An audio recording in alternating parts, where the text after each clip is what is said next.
यवेदं पुरुषस्तद्विश्वमुपजीवते पतिं विश्वस्यात्मेश्वरं शाश्वतं शिवनच्युतं नारायणं महाज्ञेयं विश्वात्मानं परायणं नारायणपरो ज्योतिरात्मा नारायणपरः नारायणपरं ब्रह्मतत्त्वं नारायणपरः यच्च किञ्चित् जगत्सर्वं दृश्यते स्तूयते विवा अन्तर्बहिश्च तत्सर्वं व्याप्य नारायणस्थितः अनन्तमयं कलितं समुपेन्दं विश्वसम्भवं पद्मघोषप्रदीपालकं हृदयं च कदमं अधोनिष्ठाय शान्तिं नाट्यामुपदिष्टं ज्वालभाराग्निं भवेदे यन्त्रस्याय धन्यवादाय सन्मतं विदायत्वं भक्त्याघोरवैभवं तस्यान्ते सुमयोक्ष्मा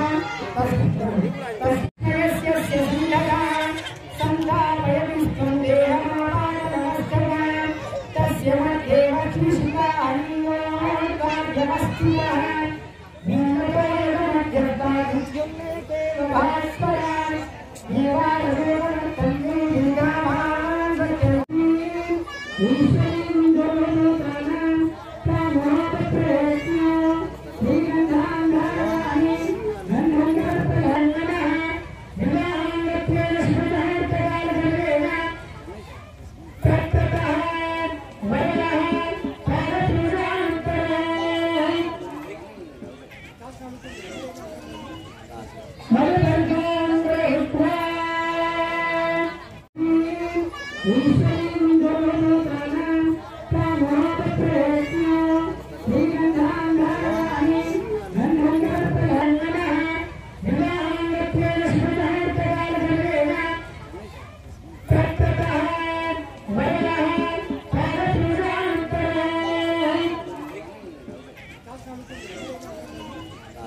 मधुवर्गान् गृहीत्वा చేయాలి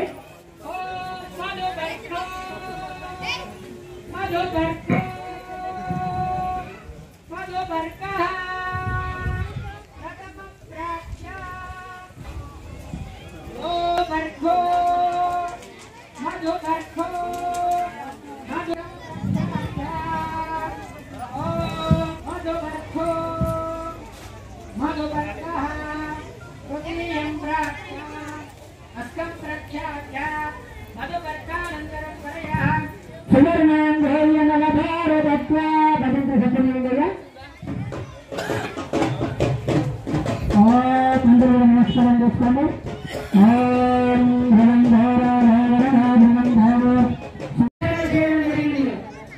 వివాహానికి మొట్టమొదటిగా వివాహానికి ఎవరైతే భార్యాభర్తల అవబోతారో సాక్షాత్తు లక్ష్మీనారాయణ స్వరూపంగా భావించి వారిని వివాహం చేస్తారన్నమాట.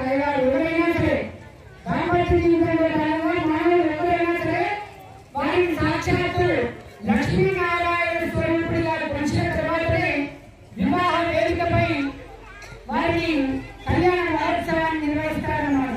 ఈరోజు మనము నిర్వహిస్తున్నటువంటి సీతారాముల యొక్క కళ్యాణ మహోత్సవంలో భాగంగా సాక్షాత్తు ఆ శ్రీరామచంద్ర పరబ్రహ్మ యొక్క కళ్యాణ మహోత్సవాన్ని మనము ఇక్కడ నిర్వహిస్తున్నాము.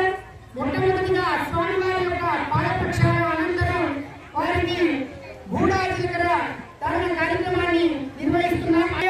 దాంపత్య జీవితంలో కూడా వధువు వరువులు అంతే గట్టిగా ఉండి ఈ యొక్క ప్రతి ఒక్కరు కూడా అన్యోన్య దాంపత్య జీవితంలో కూడా అదే విధంగా గట్టిగా ఉండాలనే ఒక ఉద్దేశంతో స్వామివారి యొక్క ఆశీస్సులు, భగవంతుడి యొక్క ఆశీస్సులు ప్రజలందరికీ జనులందరికీ ఉండాలని కోరుకుంటూ ఇప్పుడు మనము గూఢాచరణ యొక్క కార్యక్రమాన్ని నిర్వహించుకుందాం.